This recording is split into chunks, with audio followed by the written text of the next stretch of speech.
Hi there, peeps. For those of you that were here for the last update, you know that I had promised to do a field test of my new microphone shield, isolation shield. For those that weren't here, it's a little, it's kind of cheapish. It's a Tuga. I got it from Amazon.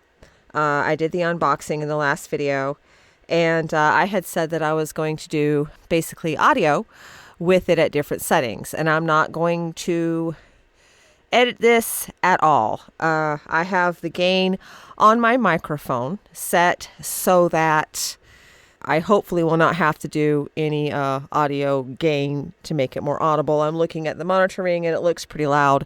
So, okay, so let me go ahead and tell you that currently I have the shield wide open. It's just this wide because the shield is, backtrack.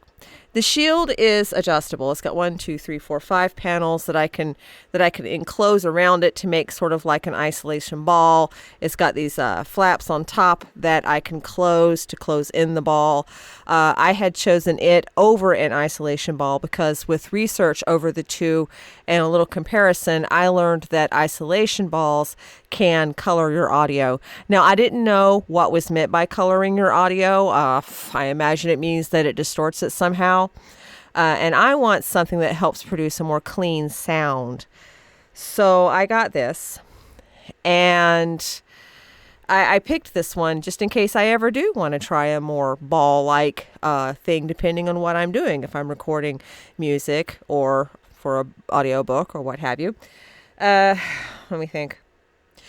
The ads on one of the isolation shields, I can't remember which one I looked at, said, oh, you can record outside and get crisp, amazing sound.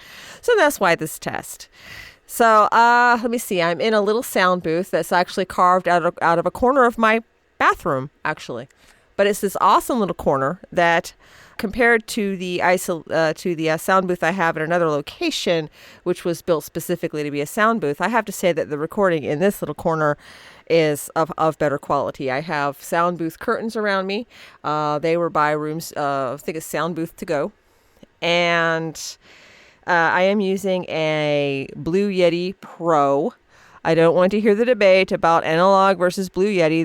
This microphone actually can be an analog. It's got hooks for that. I just can't afford the analog equipment yet. So most of my recording is kept on the light end and as I work my way up. The microphone is on a stand, so currently it's like directly in front of my mouth, kind of like old radio show style, with a pop shield. And the stand has one of the round feet.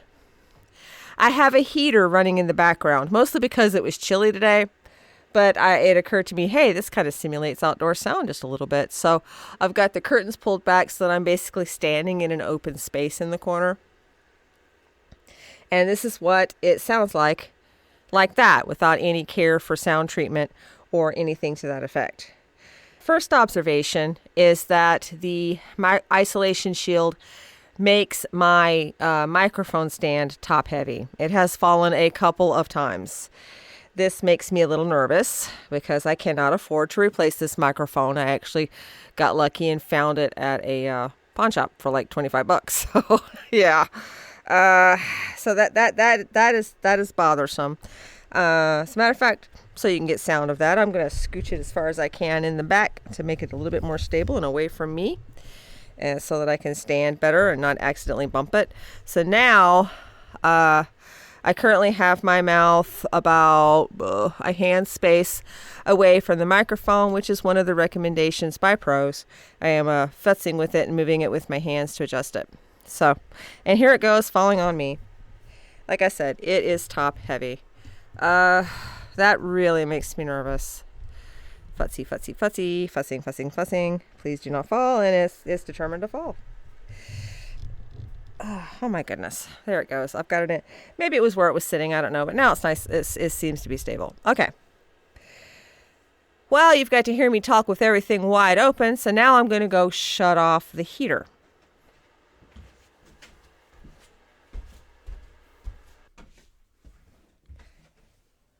And I'm looking And interesting, of course, because the heater's gone, the monitoring background on my program, which I am using Audacity to do so, has of course went down. So that's step one.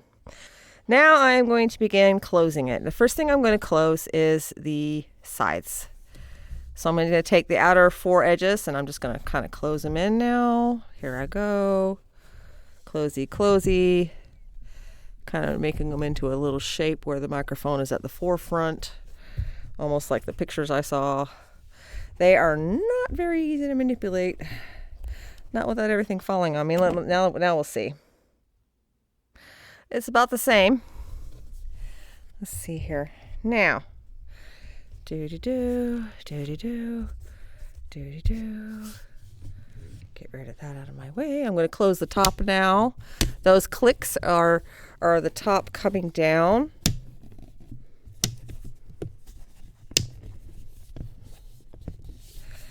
And now I have it completely closed. Haha, I don't want it completely closed. Now let's see. All the way down, Mr. Top.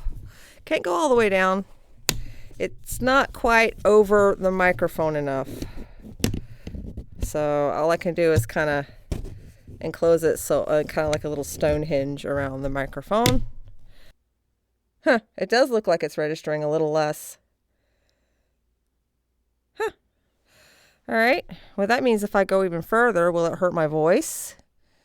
Well, let's try to make it like a ball. Let's see if the sound gets colored.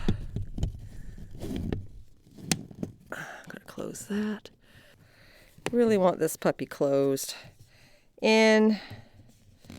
If only it weren't so top heavy. There, I have it nearly completely closed in.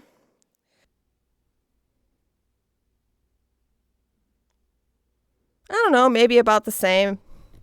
And now I'm going to set it how I think I might try to keep it for a while. All right. And that is the test of different levels. Again, I am not going to edit this in any way. I'm just going to export it, upload it for you guys to play with, and you guys can come to your own conclusions. I'm sure a more higher end isolation shield might do a better job, but this thing seems pretty. The foam on the inside is pretty thick. I'm sure there's some that are thicker, but with my microphone, that would leave me with like no room whatsoever for anything. I can barely get it enclosed. So when it comes to this, keep your microphone in mind. The Blue Yeti is a fat microphone. It's very fat. I do dream of a better microphone, and someday, but being able to record by USB is a big plus considering everything that's going on in my life right now. So, okay. That's it. I'm going to shut up now, and I hope this was useful to a lot of you. Bye-bye.